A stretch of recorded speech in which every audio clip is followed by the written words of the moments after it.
Hi, everybody. I'm so glad you all can be here. So our first featured poet is Natasha Carrizosa. Natty is both black and brown, poet and writer. She loves sitting on her back porch listening to birds, loves reggae music, good people, and good food. Please welcome Natasha Carrizosa. Good afternoon, everybody. Thank you, Public Poetry. Thank you, Fran and the entire crew for having me, and thank you, Houston Public Library. Thanks, everybody, for tuning in. I feel like I have some friends. And I'm glad I took myself off of mute because I always forget that. I am going to start by reading a poem that is not mine, but it was written for me by my mother. It's called Roots and Culture. My father was dark like Africa. Mom was a breed, Creole and Black Chinese. Grandma Zaydia, her mother was born in 1900. Trinidad bore her grandfather. Great grandma Azaline had a massa. So did grandmother Gaitha. Pop taught me how to read literature, the Quran and the Bible. Mama taught me how to wield an axe, hunt fish, and track my dinner. Each one spoke a different tongue. My heritage, I teach myself. To speak in the language of my forefathers, Swahili, Patois, and Dingala. Always in constant search for my roots and culture. Tesoros para mi hija. Keepsakes in the hope chest, treasures for my only daughter. It's written by a poet named Samir, who just happens to be my mother. The next poem I'm going to read is from this book called Contra. Shout out to Chibi and Rooster in San Antonio who put this together. This poem is called Today I Will Begin Again. As the seed, shadow sown, enveloped in uncertainty, submerged in dreams deferred, whispering, wandering, am I? I am. My mother is lion, earth, my father, bee feather on the lamb unheard. Either way I turn or run, I am plume of my makers. It is written, I will begin again. I must have faith. I am destined for greatness. Today I will begin again to remember myself, to grow beyond the glass ceiling of disbelief, of trauma, of self-doubt, of negative thoughts, of the cannot, of the impossibilities, of the atrocious, of the atrophy. It is written, I will begin again. I must prune my own weeds. I am destined for greatness. Today, I will begin again, growing slowly, knowing, seeking, moving, mountains, unfolding truth, unfinished creation, pressing forward. First king something, crowning is everything. I am destined for greatness. Today, I will begin again, becoming, be patient, be loving, be sun, bathing, be music, listening, be bird watching, be smoke, praying, be humble, 817, bumblebee sting, remembering, be still, my beating heart. Be no longer suffering, sacrificing, sanctimonious. Today, I will begin again. I am just seed, kin to cloud, kneeling, begging sun for a way out. I must hold on. I must be mustard seed. I am small, thought. I am better now. I am reaching out. I might be poetry. I am grounded. I am destined for greatness. Today, I will begin again. Breathing, speaking, remembering the language of my heart. Today, I will begin again. I am destined for greatness. It is written. Thank you for that. Is that my time? Okay.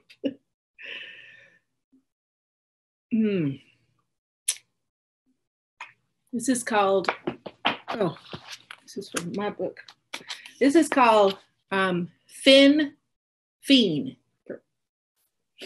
I'm always looking for signs. I think it is because I am often lost or feel that way. I think it is because my heart beat, be rabbit foot, my nose stay to grindstone, or whatever they say. I think it is because I am walking cliche, my pencil lead body come up more short than sharp. My fishing soul pole catch more marlin than shark. And sometimes God eat me my words up when I go fishing in the dark. I am Santiago, always earnest, looking for Manolin for his way, Hemingway signs. You know, sometimes I am more old man than sea, sitting on porch, boat, struggling between, making sense, writing, insert mandolin strings. And the greatest catch of my life, breathing. You know, sometimes I get gone, lost at sea, and I drown 100 fathoms down deep in the water of my mind where nobody can catch me. Fin. Thank you. Thank you. So if we were in person, we would be clapping and snapping our fingers, and you're certainly welcome to do that, but we can't hear you. On Zoom, there is a function where you can do the clap hands. You can also hit the little button that's a heart. So I encourage all of you to show our poets all your love and appreciation because they're awesome. Our next featured poet is Matthew Riley. He is a poet and library director. His poems have appeared in many anthologies in the last few years. His most recent poems have been in Enchantment of the Ordinary from Mutabilis Press, Weaving the Terrain from Dos Gatos Press, and the Ekphrastic Review. He was a juried poet at the 2016 and 2019 Houston Poetry Festivals and has been invited to read at bookstores, libraries, and cultural centers around the Houston area. Please welcome Matthew Riley. Thank you. Thank you so much, Fran, Leela, Public Poetry, Houston Public Library, everyone. Thank you for the invitation to read today. I'm going to be reading some poems from a proof copy of my first collection of poems called Late Blooms for Laughing Ghosts. So once again, I'm honored to be here. The first poem is called Waiting in Utopia, Boyhood. Utopia is actually the place Utopia, Texas, and also the idea of a utopia serves as both. Waiting in Utopia. This lovely girl giggles up a storm, more giggling than waiting on tourists up from the river, down from the hills. A wonderful sight to see this lovely girl giggle with pitchers of tea to serve moms and dads, grandma and her fussy kin, young men and ranchers out of pickups just killing time. And then night descends and the last tables fill in with tourists out in the sun for too long. And the stars slowly come on. And this lovely girl still giggles in Utopia, Lost Maples Cafe. My dad leaves a tip. I leave another piece of me that begs to stay. Thank you. My next poem is called Cartoon Coma. This poem was published in Mutabilis Press, Enchantment of the Ordinary. For those of you who are my age or older, you know that we spent our childhoods with more time to daydream, and I think that's where this poem comes from. Cartoon Coma. I left the webs alone for months. Wild animals run loose in the attic. I lie in bed and listen. My double walks through a door into a simultaneous world and sits on a different day. A spider descends and coils him into a cocoon. Wild animals raise him into an attic. A TV with no screen transmits 28,000 lost days into an exact moment in time. My double watches through a fine silken gauze. The emperor laughs and slams his fist into a bowl of blue jelly beans. Each bean takes 2 Earth years to reach the floor. I left the webs alone for months. Each of my multiples a simulacrum, losing dimension out and beyond our horizon of misplaced happiness. Thank you. Let's see, so I'm going to now read a poem called This Other Life. This Other Life. My life was hidden among the others, 100 moons around a distant star. I grew tired and pulled up the covers and slept and dreamed and slept some more and gained a few pounds and became, at last, a heavy bore. My life was quick and ran off with another who became a doctor, athlete, and a great lover. Some would say wise and a natural leader too. And I became this with a hole for each shoe and spun my desire around that distant star and hid myself in the local bar and put my mind to perpetual test the pros and cons of whose life is best. Thank you. Maybe one more quick one, if that's all right. This one is called Hollow Bones. This one was published in the Austin International Poetry Anthology from a few years back. Hollow Bones. Old men know the growing distance of your subtle mechanics when letting go found words on wings. When the lift and drag of a manic heart sent sirens through their languid compositions, the detritus of home around the ashen hearth. They feel it in their hands like rosebuds in the Sahara, like seeing their own faces in a dream half remembered.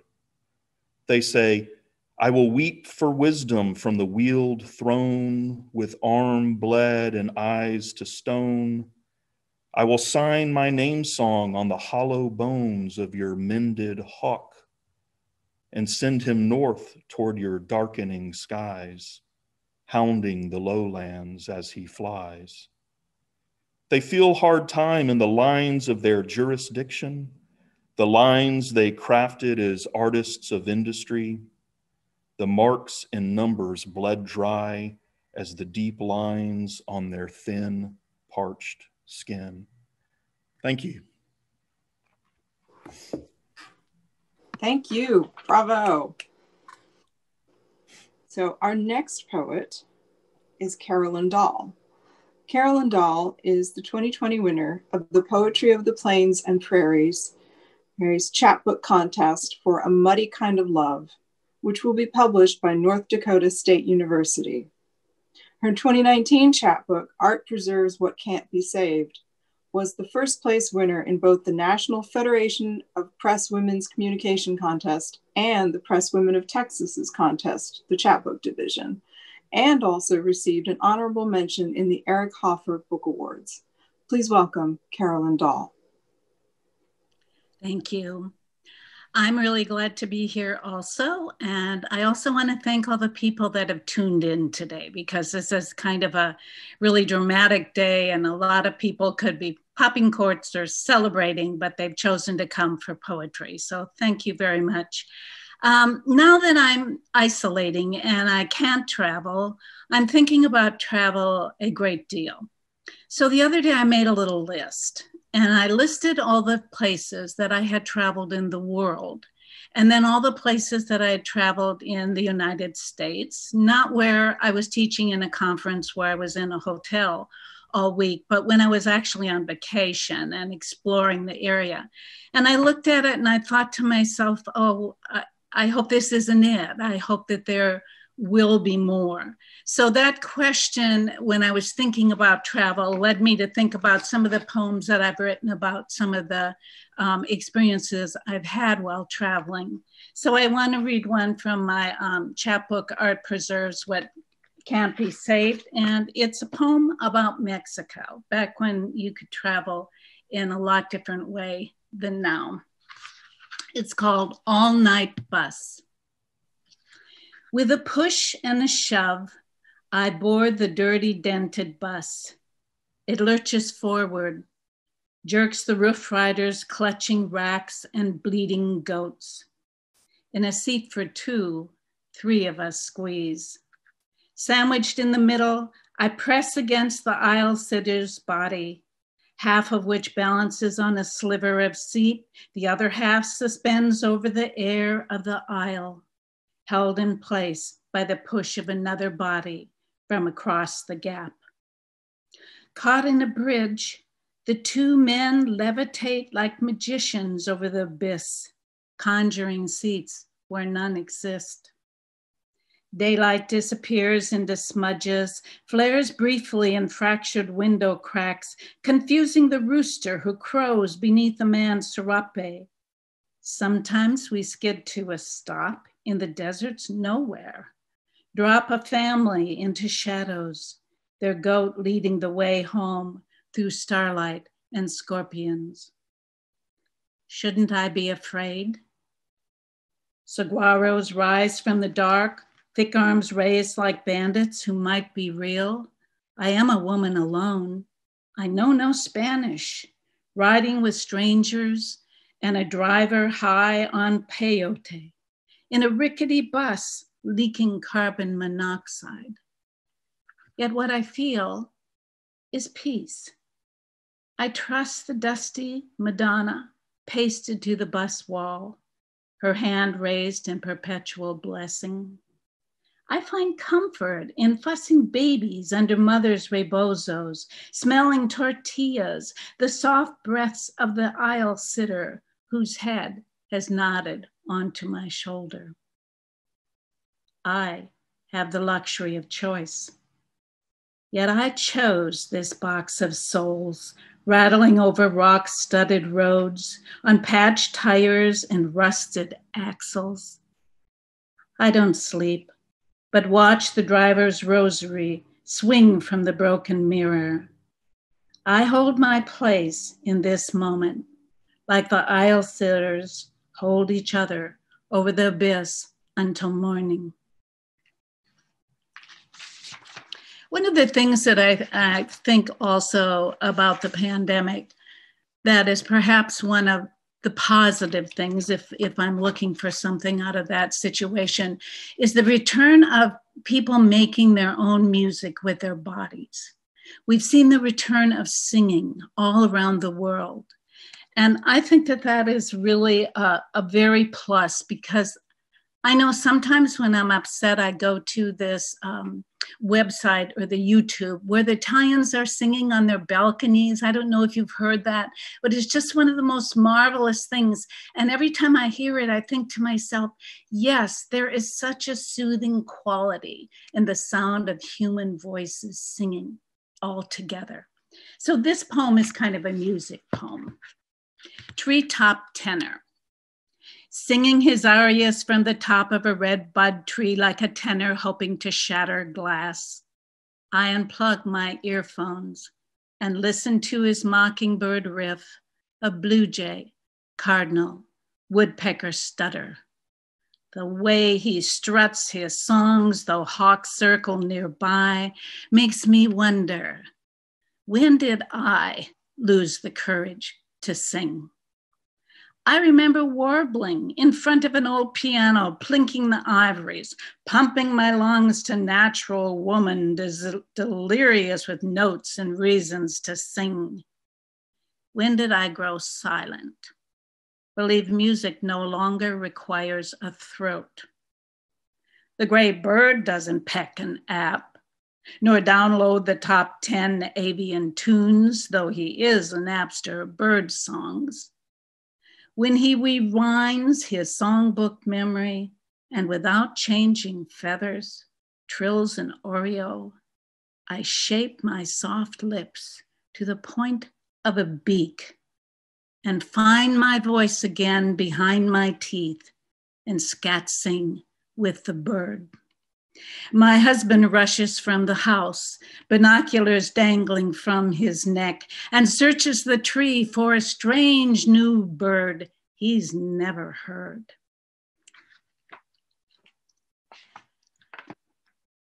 I think that when we are children, our mothers know our bodies very well. And I think that's natural, because after all, our mothers made our bodies. So we're sort of like, I think of it as like being a chunk of our mother, almost like an organ that lives outside of her body. But we rarely know our mother's bodies. But sometimes in the aging process, that balance kind of shifts. And whether we desire it or not, we might have this happen to us. Unfastened. Standing a few feet from the bathroom door, she does not know if she should cry or what she should think or what should be said or not said about her mother's nude body. So she simply stands and looks, half amazed, half ashamed. Could this be the final gift? To show the body in which she grew, anchored like a lily in a pond until the stem was cut, the knot tied, the mark of a mother's love, a scar like none other.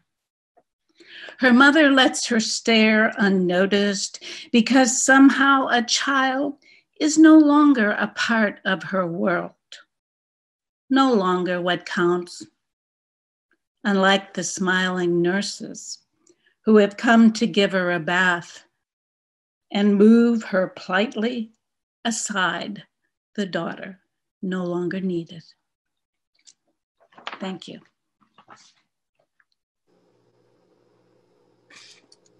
Thank you. That is beautiful. Thank you, Carolyn. Our next featured poet is Michael Sofranco. He is a poet, writer, and editor. He teaches creative writing and English at Houston Community College. Sofranco founded and advises the HCC student organization Voices Without Borders.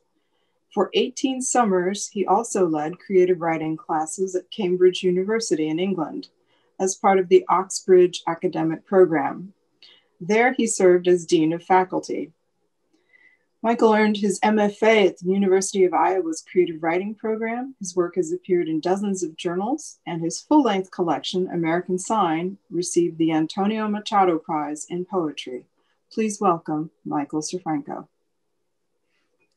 Thank you very much. It occurs to me that every year that I get older, if I read and get introduced, it begins to sound more like a eulogy and less like an introduction. It's kind of unnerving. But I want to thank, first of all, the Houston Public Library for their participation in this series and support for it. And I lived in Houston at a time some 35 years ago when there wasn't a public presence of poetry that was unified in any way. The university and the city were quite separated. And I know that Fran Sanders and Robert Clark and John Corman and Tony Holland and Rich Levy and hosts of other people were responsible for bringing about the connection between Houston poets and writers and the community at large that we have today. And I just want to acknowledge the tremendous sense of gratitude that I have for them. People often say, well, where do you get ideas for poems? And for me, poems don't usually come as ideas. Occasionally they do. I remember reading an essay years ago by Robert Creeley called, "Is This a Real Poem or Did You Just Make It Up?" And poems come to me through rhythm and through sound. And I love some of the sound that we heard. I love what Carolyn had to say about singing. This poem then is called, How Does the Verse I Love the Best Begin? Billy was squinting behind the wheel. I was trying to sing myself sober. At midnight, we stopped at the edge of the desert. Diving bats fed in the headlights. There we stood inside the darting wings and shrieks, and rearing back, threw all our keys into a river at the bottom of a deep ravine. Where does the past finally disappear but into the dark, I whispered. and stood there as if expecting an answer. Whatever we were trying to heal, whatever was behind us, deep in the water at the border between two states, I can't remember. But for miles, I stared into the bright knobs and the glowing dials of the Delco. Tonight, I can almost hear it again, the voice inside the static. What was the name of that bootleg tape? The one I lip-synced when I didn't really know the words. All night, the lost lyrics crawl home in the dark to me.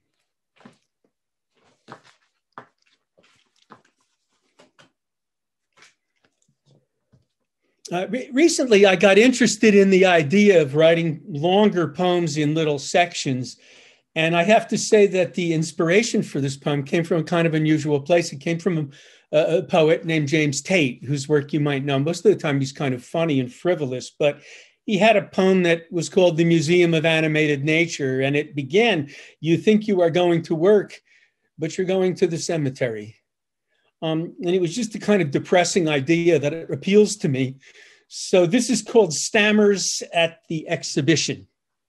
It's in 5 parts. Today's reading is from the Gospel according to Saint Everyone. We know how easily he disappears. And the Corn King hasn't shown his face around here since like forever. 2. The newspaper's puzzle is full of blank spaces. The theme is redemption. I'm in the kitchen pulling spoiled fruit from a cellophane box, saving what's left of the firm, fresh blackberries. When I was a boy, I dreamed I would save Paula Yurchek if the A-bomb ever fell on Milltown.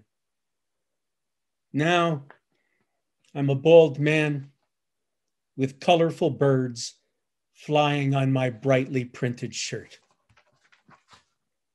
3. I was awake all night worrying about the hurricane, the streets full of water, wind, and branches. While everyone else was sleeping, loneliness drove me to the movies. If you keep him company long enough, you wind up paying for everything. 4. When a drunk man screams, "Shit," he doesn't think anyone hears him, but the flies do. Have you noticed? No matter how many times you silence the shadows, they never stop texting you. 5. Emerson once said, "The sky is the daily bread of the eyes." Well, it's sunset behind the refineries. Oh, great God of irony, why is the poisonous sky so beautiful? And I'll close with a little short poem called Meditation Outside the Rothko Chapel. It's a little Zen Jungian bit that I wrote for a dear friend, James Hollis, who used to run the Jung Center here and now is in Washington, D.C. Even the wild horses have no idea where they are going.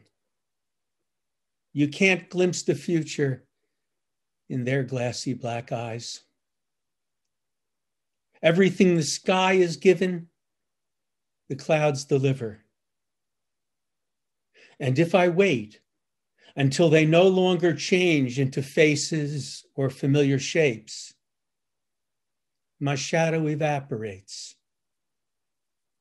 Nothing is spoken. And the wind that shuffles the dust does not move me. Thank you. Thank you. That was great. And now we'll welcome back our featured poets. First up is Natasha Carrizosa.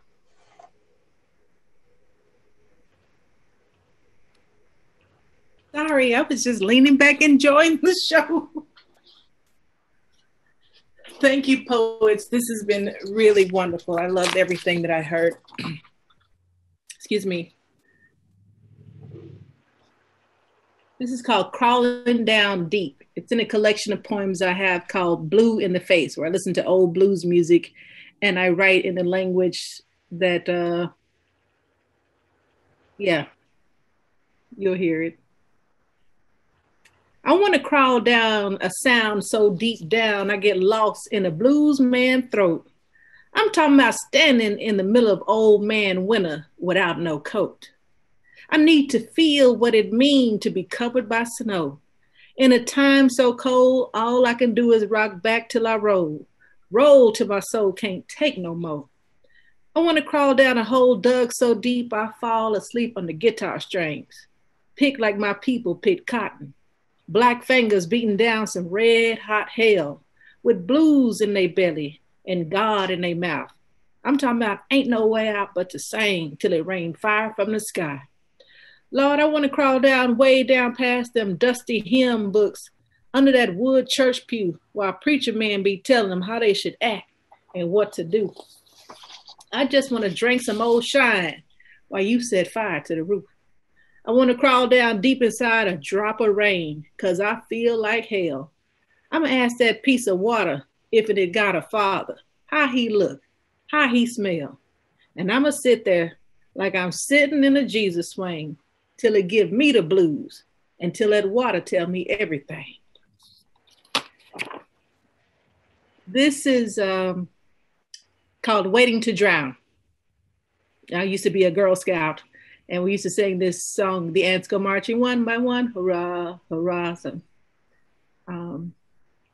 music is always in my head. Waiting to drown, down, down, down, to get out of the rain. Sap slowly walks out of my oak tree eyes, leaving a trail of syrup for the ants. The blind ones go marching one by one, hurrah, hurrah. Here we are, ant and queen of the big hill by the fence. We are not aware of how small we are until it rains. Everything made by God is mighty. We are not waiting to drown. We are living our lives in constant search of the divinity within. We are like fire when we come together. Though we be blind, we never lose our way. There's always a trail of sweet sorrow in front of us left by those ahead. Faith is a thing made of wing and sting. Who told the ant she could fly? How does a creature so small make a giant fall? Alone, I am an army. I have warred with the rain and swallowed lightning. I have lassoed thunder. I am the water, always rising. I am not waiting to drown. Hurrah, hurrah. This one is called Autobiography. My name is Natasha Marie Berber Carrizosa, by way of Duran, soon to be Drayden. They say my great-grandmother, Zaydia Marie, grew black roses on the side of her house. My grandfather said he only looked her in the eye once. He was a cold black giant who found my grandmother, Florine Marie, a beautiful bloom, wild in the garden. He had to have her, to have my mother, Elaine Marie, a goddess from child. She spoke the language of ancients and had orchids for eyes. I come from fire and forest on my mother's side. They say my grandfather, Jose Berber Lopez, serenaded my grandmother, Natalia Carrizosa, until she turned into a poem and gave birth to a painting, my father, Francisco. A work of art, a library of a man. His silence speaks volumes. He has sonnets for hands and paintbrushes for eyes. I come from poems and paintings on my father's side.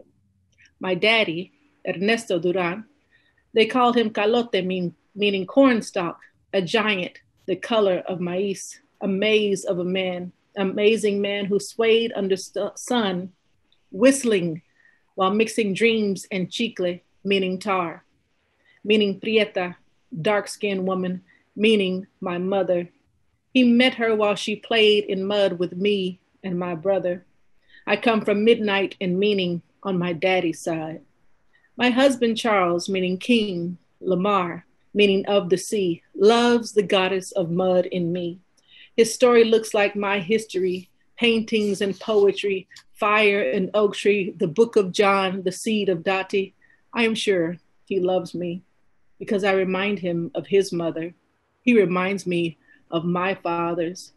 We are all natives called by love, and the children come from his dreams. My name is Natasha.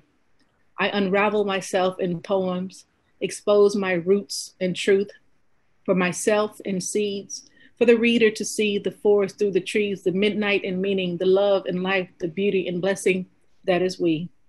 I come from you, and you come from me. See? Thank you. Thank you. Love that. Our next featured poet is Matthew Riley.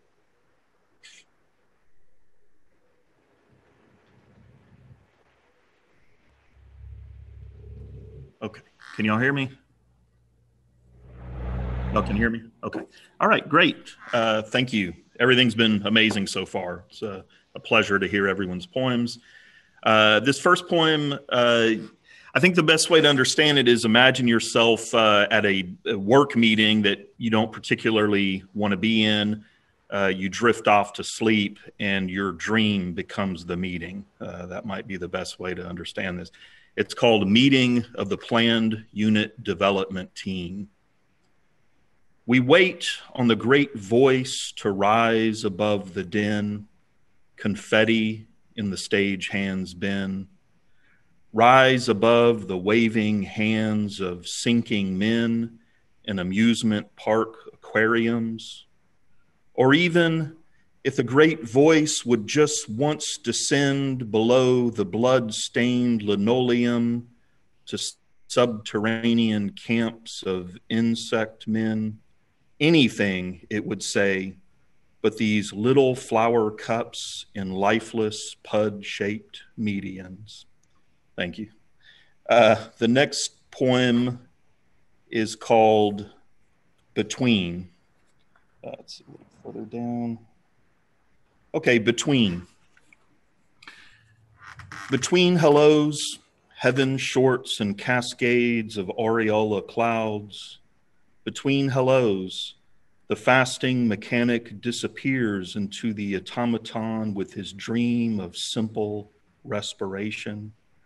Between hellos, the lame crawls into the shadow of the killer's hiding. Between hellos, the steel-toed hunter crushes the jaw of the beast, his heart. Between hellos, the cook prepares the meat of his own poisoning.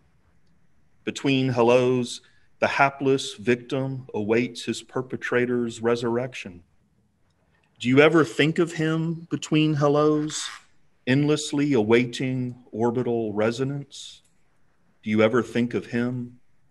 Do you know that joy and pleasure playfully languish at the gates of his heroic and endless silence? Thank you. That's Between.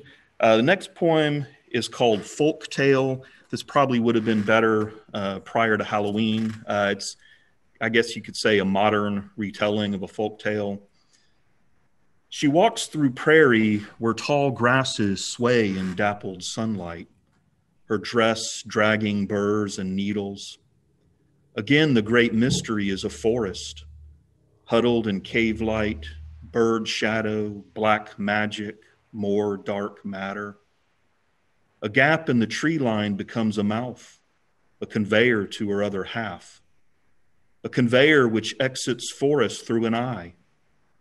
Is this where traces end and the whispering ghost finds a face? She settles at the periphery. Sun falls and the dark of herself engulfs her defenses. She could have entered when sunlight left stepping stones along the undergrowth. The snarl of limb and brush had parted in a sort of homecoming. Now she must enter unwelcome, eyes unaccustomed to the mechanisms moving inside. Her mother hums a melody in the kitchen of her childhood and she steps into darkness without fear, because now she knows this is not just science, not just numbers in the theorem of night, but the spirit of teeth and the gnashing and the blood and the light. Thank you. That's Folktale. The next poem is called No Magic. As you can see, my poems are a little on the surreal side. This is another kind of celebration of surrealism, of irrationality. No magic, said Peter to the Duke. There's no magic in the way you say it, plodding and plodding through off-white days. Still, it intrigues me, so full of meaning. But don't bother explaining. My head a bed of snail trails, abstract repetitions, a cafe of retired magicians pulling cocktails out of memories too dim to comprehend. But I must say, your trademark flays our moon by storm and fire. Your arm of coats entertains our mass by stone and spire, while the Duchess of Towers and I fly from crumbling castles in the sky till the end of days. Hooray, hooray. Thank you. One more and I'll be done. It's called Who for These Growing Poems. Anyone who writes poems in hopes that the poems are received well, that's really what this poem is about. Who for these growing poems? Little mishappen geometries of my mind's meaning, I name you and house you in compartments on the universal bus. We drive to the park of creativity, fertile or barren fields of skeletal conjecture, feasts for the eye orbit or fibrillating fascination of the heart's haunted key. A single father whose children have outgrown their home. How can I find the proper guardian for you all, with minds of understanding, who allow you to fall and still encourage you onward? Thank you. It was a pleasure being here. Thank you so much. Thank you. Our final featured poet for today is Michael Safranco.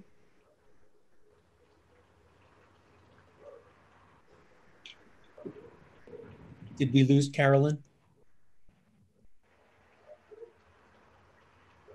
Layla? Oh, I'm sorry. I don't know.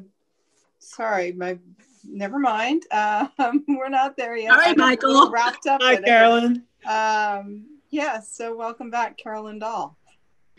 Sometimes I think for every poet, you will get a poem and you'll go kind of like, where did this come from? This doesn't feel like me. You know, the tone is different, the words are different, and there are some phrases in it that you don't even understand. And I had this one poem come to me, and I think it's come out of the chaotic environment that we're in, because it seems like the poem is kind of chaotic with a lot of different things. But the message behind it, I think, was my feeling of, oh, please, couldn't we have some kind of rescuer come to our aid and take care of the panic, take care of the chaos, take care of everything? And of course, the ending is that there are no rescuers other than ourselves. But I'm going to read this poem to you, even though I find it kind of strange and I don't understand parts of it either. But I thought if I read it to you, I will sort of get it out of me because I don't know what to do with it. And I will put it into the air and then it'll kind of go on its own way. So you're kind of guinea pigs today for this poem. It's called Rescuers. Gather at all man's door, red, white, and desperate blue. The opening to freedom is drifting 10 poles past a meteorite. Let us prove our vehemence now and call for the force of Yoda, the abracadabra of poets, the timing of jugglers spinning distant planets. Speak now. Do not be a rock dreaming a voice. The duration of history is not ours. Our days are already weighted with accumulations and vans of marred darlings. Ignore the enunciations of generals and droning politicians. Their fables are only digested gold in the giblets of the poor. Sinuous as fish, we can elude the men with taxidermist eyes who offer false promises on shining hooks. Together let us swim the river of lies to truth's cauldron and boil the chicken of injustice. Before the mourners descend, we will hold a feather to God's dog, diligent with bite and duration. Tickle miracles and tenderness from its belly until sorrows crumble to ponderable fuzz. Yes, we may only be piccolos of valor or tiny fleas jumping on the body of the future. But if we do not fly like angels into the fissures of hard hearts, how will we bring the hour of consolations to the mothers of despondency? How will we repair the errors, return our faces to sparkling mirrors, become the maestros of our own consciousness again? When I was a really young child, I believed that I owned the moon, that it was mine. I don't know if I thought the moon only existed in my eye and no one else could see it, but it was somewhat of a shock as I grew older to discover that everybody could see that moon, and it really belonged to everyone, from the time of the Egyptians who admired it, or Beethoven probably composed under it, Anne Sexton made poems. This is the very same moon that we are sharing through all of history. But we only have one, and we don't have 12, like say Jupiter. We have no spares. And so I've always been very protective of the moon. And I always feel like, oh, please, countries, will you please leave our pristine, beautiful little nightlight alone? So this is my poem, One Moon. Today, America shot the moon. Ruler of our seas and cycles, so target-like to gunslingers like us. It was only a little probe, the scientists said. The impact small, the risk ours to take. We need to know if there is ice and water. On-site supplies could lighten the rocket's load. Tourists could bring home more souvenir rocks. After the debris cleared television screens, the man's face wore a new blemish. And in the silence, we could hear the satellites of our world turn, lock and load. Many of my friends have been writing excellent pandemic poems, getting them published in prestigious journals. I have felt very numb, as if my words have been somewhat traumatized around the topics of what's going on in the world. And I have not been very productive as far as pandemic poetry. But one day I said something to my husband, and then I thought, you know what? I could write a poem about this. And so I guess I would say this is my one pandemic poem. And I would say basically that it's a Corona love poem. You are the one human being I can touch.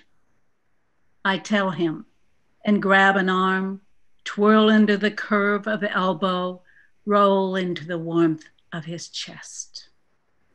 I place both palms, twin stethoscopes of sense on the rise of muscles, probe for the comfort of pulse from a heart I tell him is mine alone. When he laughs, throws back his head, I slip under his chin, fit into a space undiscovered before. With his jawbone on the shelf of my skull, I ask him to say his name slowly. I want to feel the moment he begins his sound, rises up the throat, overpowers the flamboyance of tongue, and catches in the curiosity of ears. Strange sculptures of the head, bone forgotten, newly magical. My fingers trace their curled flesh down to the pads of his lobes, soft buttons. I want to press, as if I could open the movies in his eyes and see everything he has seen. At night, as the digital clock slaps down another day of isolation, my toes seek the hollows of his feet, vacancies I believe I was meant to fulfill. Connected like roots, I kiss his lips, fall asleep, tasting the wine from the bottle we had saved for our most glorious futures. Thank you. Now, Michael, you can go.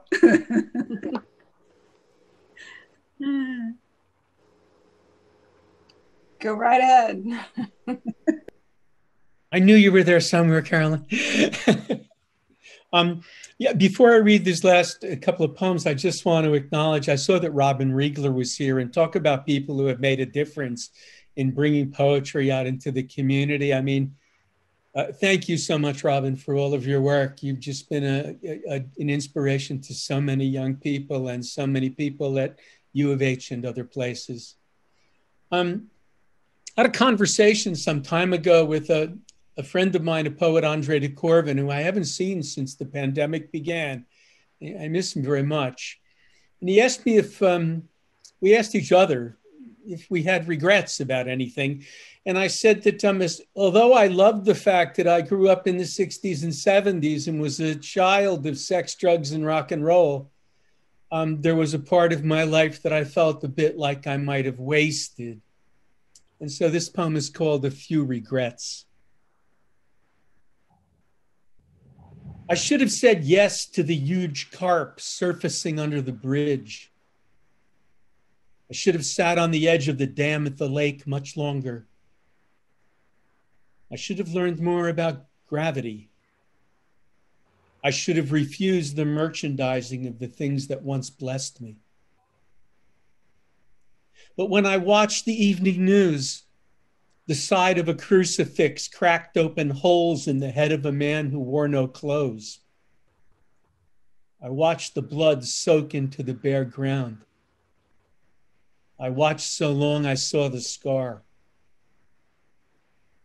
I sat there dwindling inside the sound effects.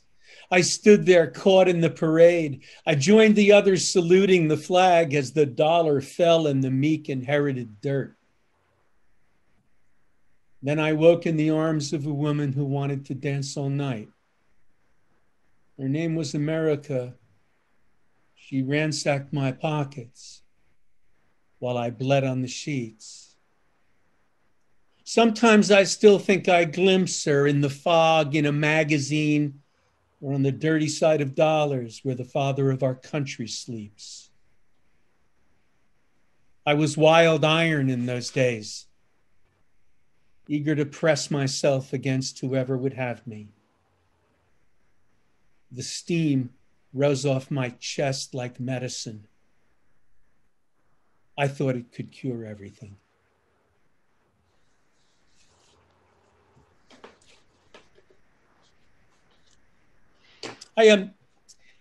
For a while, a girlfriend who lived in a gated community, and I didn't like this poem that much when I first wrote it. She hated it. She thought it was about her. But it's about this notion that you have this little fenced safety. It's called Little Eden. They often pause in front of the security gate, wondering if anyone is trying to follow them inside. This is a gated community. By community, I mean we're locked into mortgages and the promise of paradise. By paradise, I mean inside our little spaces, we evade each other. We covet, but we do not touch. I mean, we touch, but behind closed doors. This is not the poetry of tall grass and trees, nor the moon over the meadow while the deer doze in June. This is the poetry we now find 2 blocks from Sonic and the newly opened House of Pho, as everyone drives to Walmart and traffic backs up on the access roads. Whenever I have the urge to escape the staked palms, the water oaks, the green lawns, and the red geraniums, I take a folding chair to the gate and watch my neighbors pointing their little black boxes at the black iron bars. And if I listen closely, when the huge gate swings open, I can hear the chains engage and the great wheel turning.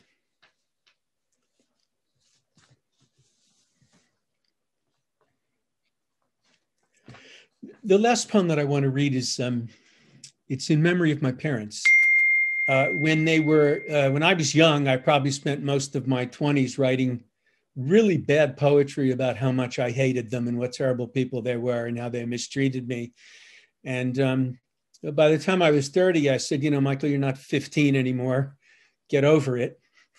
And I realized that all of my rage underneath all of that, of course, was the fact that no matter how I was treated, I loved them. And I've never written a poem about this. And Carolyn said that one of the pieces that she wrote was to get it out of her. And I think that's why I want to read this. When I finally drained the piss from my pen and emptied the bricks from my wagon of fears, the gulls began to scramble and leave me balanced on the edge of the building. And when I was drunk on the roof and flirted but never jumped off, the pigeons clenched crumbs in their beaks, strutting around tourists at the door of the city's museum.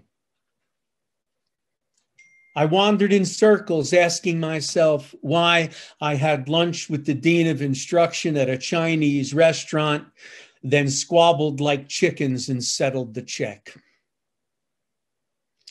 And I knew, my impatient parents, it was for you.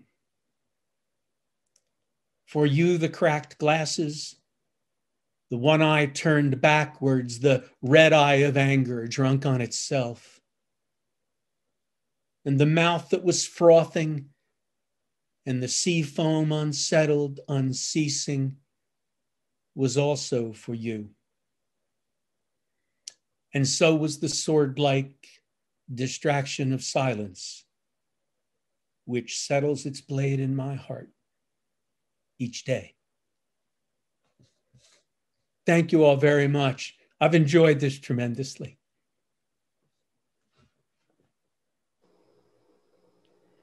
Thank you to Michael and all of our featured poets and all of our open mic readers. Please stick around. It's time for our group shot. And any final words from Fran? Oh, but one more thing. I do want to say to sign up to come again next month. We'll have another reading like this on December 5th. Hi, everyone. Okay. Fran, do you want to say something before we take the group picture?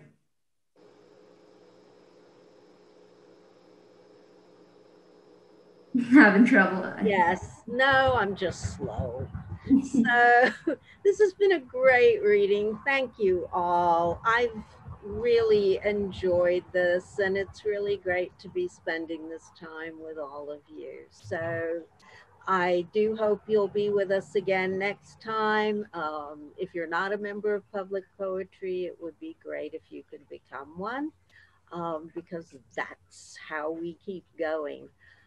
I want to remind you about the reading on the 21st. I also will tell you that next month we'll be debuting a brand new website. So I'm pretty excited about that. And there will be all kinds of new information on it. And I'll be telling you about some really amazing things for 2021. So I look forward to seeing you all again. Thank you so very much. Now, just please turn on your video and we can do our group photo. Thanks. Yeah, so everyone, like Fran said, it'd be great if you can turn on your video. You don't need to unmute yourself, just your video will do. And what we're going to do is we're going to take a group photo. So I will set that up right now while all of y'all get your cameras on. For our group photos, we like to go 1, 2, 3, and then say poetry, because we love poetry. Yeah, so let's see. We still have a couple people who need to get their camera on. Oh, and one more thank you to our friends at the Houston Public Library. Couldn't do it without you. Thank you. Okay, I'm trying to see if anyone else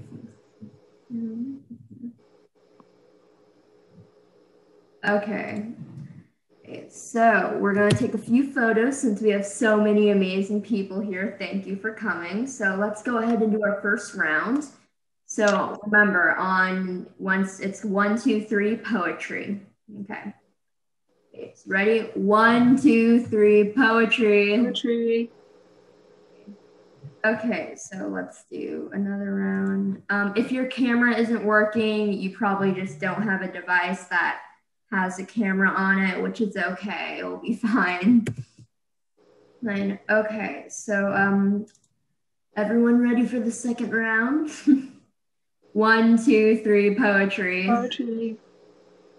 Okay, that's great. Thank you, everybody.